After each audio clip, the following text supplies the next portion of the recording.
Hey guys, welcome back to the channel. Today I am going to be sharing some mistakes that people make when visiting Jerusalem.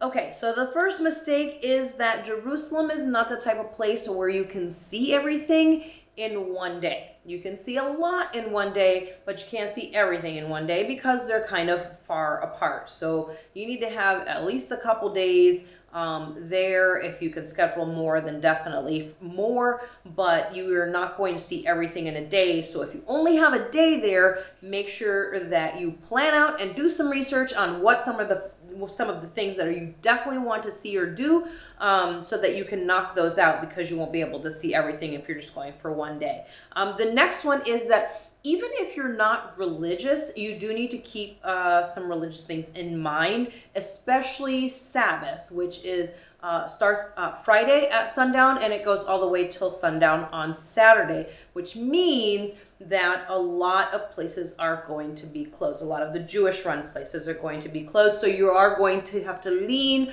on the Arabic community there for taxis and transportation. Like if you need to get to the airport, you need to make sure that you plan ahead, because this is going to affect your trip for sure.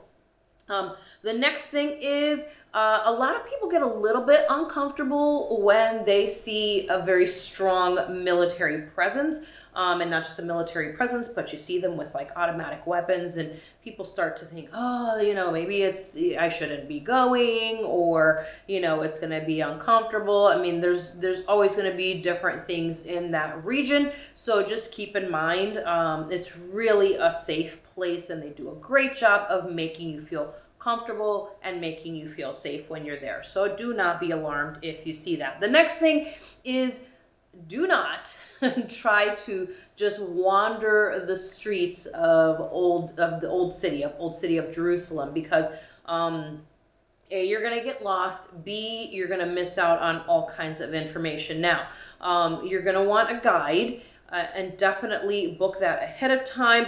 I would highly recommend using Klook or Get Your Guide. Those are the two that we rely on when we're traveling most, when we're trying to do a tour in different places, when it warrants it and it's not something we can do on our own. You want to have a map, and you want to have somebody who's knowledgeable and is going to show you the four quarters of the old city, because it's very important, and there's different important things in every quarter, and you do not want to miss out on that.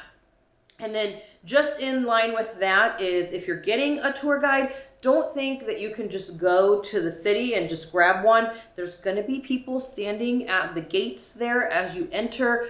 Don't just hire one of those people. Oftentimes it's just it's people who are not experienced, who are not licensed guides, which they do need to be licensed guide, and sometimes they're just going to rip you off and take your money. So better to go with somebody who is a licensed guide and who knows what they're doing and can tell you the right information, so that you can really get the most out of your experience there.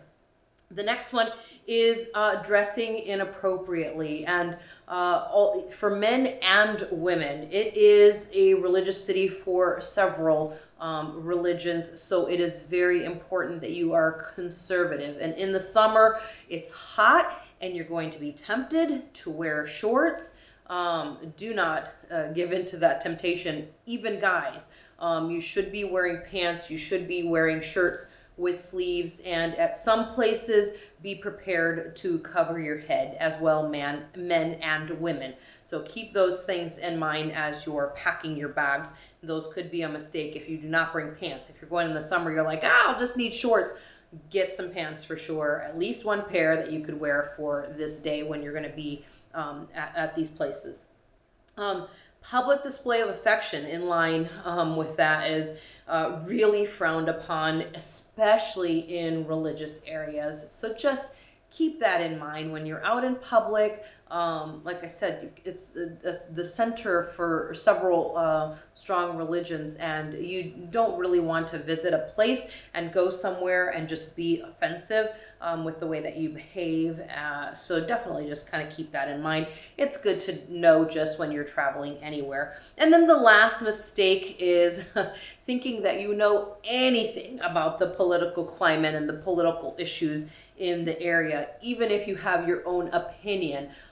Again, this is common sense anywhere that you travel, but very important in Israel and in the Jerusalem area as well. So hopefully these things will help you out as you're planning your trip to Israel, to Jerusalem, especially in the Old City area. Let us know if you're planning on going or if you went. If you want to add to these tips or mistakes, leave those in the comments below. Make sure you like the video, subscribe to the channel, and we will catch you on our next trip.